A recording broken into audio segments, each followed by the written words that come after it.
दुखों का अंत करना तो 11 बातें आपका जीवन बदल देंगी। वेदों का सार उपनिषद और उपनिषदों का सार गीता है। गीता हिंदुओं का सर्वमान्य धर्म ग्रंथ है। गीता को पढ़ने और समझने से सभी तरह के दुखों का अंत हो जाता है। यह हमें जीवन जीने की कला सिखाती है। आओ जानते हैं गीता के 11 उपदेश जो आपका जीवन बदल देंगे। 1. क्रोध का त्याग कर दें। क्रोध से मनुष्य की मति मारी जाती है, यानी मूढ़ हो जाती है, जिससे स्मृति भ्रमित हो जाती है। स्मृति भ्रम हो जाने से मनुष्य की बुद्धि नष्ट हो जाती है और बुद्धि का नाश हो जाने पर मनुष्य खुद अपना ही का नाश कर बैठता है। 2. मृत्यु से भी बढ़कर है मृत्यु का भय। न कोई मरता है और न ही कोई मारता है। सभी निमित्त मात्र हैं। सभी प्राणी जन्म से पहले बिना शरीर के थे। मरने के उपरांत वे बिना शरीर वाले हो जाएंगे। ये तो बीच में ही शरीर वाले देखे जाते हैं, फिर इनका शोक क्यों करते हो? कोई भी अमरजड़ी खाकर पैदा नहीं हुआ है। कोई जल्दी मरेगा तो कोई देर से। मृत्यु का भय मत पालो। मरना तो सभी को एक ना एक दिन है। जो बना है वह फना है। 3. आत्मा अजर अमर है। आत्मा को न शस्त्र काट सकते हैं, न आग उसे जला सकती है, न पानी उसे भिगो सकता है, न हवा उसे सुखा सकती है। जो लोग यह मानते हैं कि मरता सिर्फ शरीर है, आत्मा नहीं। मेरे अपने जो मर गए असल में वे मरे नहीं हैं, उन्होंने तो देह छोड़ी है। वे कहीं और जन्म लेंगे। ऐसे लोग ही सच्चा मार्ग ढूंढ लेते हैं। 4. कोई हमारा अपना नहीं है। गीता में श्री कृष्ण अर्जुन से कहते हैं कि हे अर्जुन, तेरे और मेरे कितने ही जन्म हो चुके हैं। आज जिसे तू अपना समझ रहा है वे पूर्व जन्म में तेरे नहीं थे। मेरे और तेरे बहुत से जन्म हो चुके हैं। मैं उन सभी जन्मों के बारे जानता हूं, लेकिन तू नहीं जानता। 5. कर्मवान बनो, आस्थावान नहीं।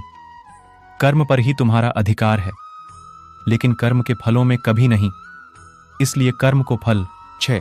नरक का द्वार काम, क्रोध तथा लोभ, ये 3 प्रकार के नरक के द्वार सर्व अनर्थों के मूल और नरक की प्राप्ति में हेतु होने से यहां काम, क्रोध और लोभ को नरक का द्वार कहते हैं।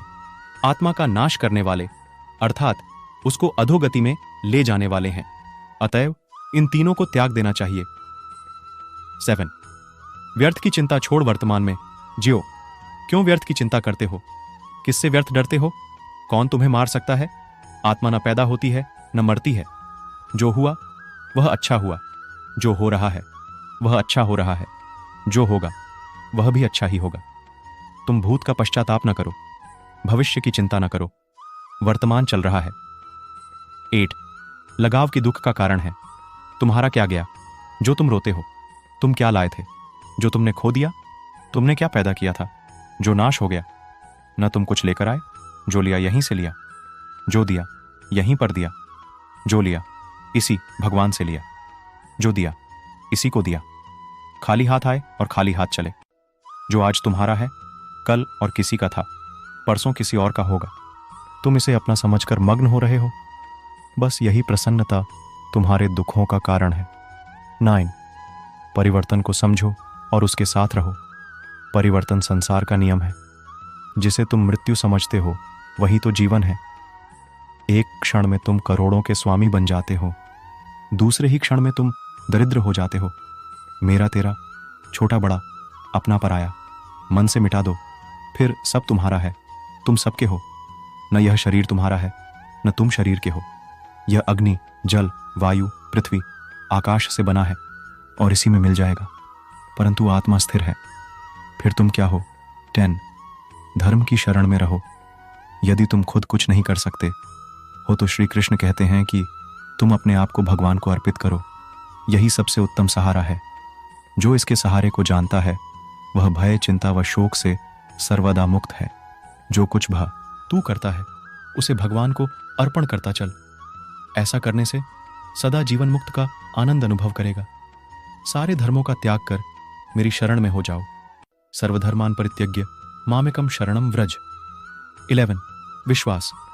मनुष्य अपने विश्वास से निर्मित होता है। जैसा वह विश्वास करता है वैसा वह बन जाता है। सदैव संदेह करने वाले व्यक्ति के लिए प्रसन्नता न इस लोक में है और न ही परलोक में।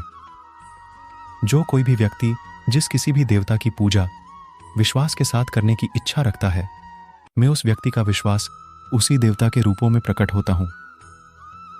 यह वीडियो पूरा देखने के लिए आपका धन्यवाद। वीडियो चैनल पर नए हो तो लाइक करें और सब्सक्राइब करें। मिलते हैं अगले वीडियो में। धन्यवाद।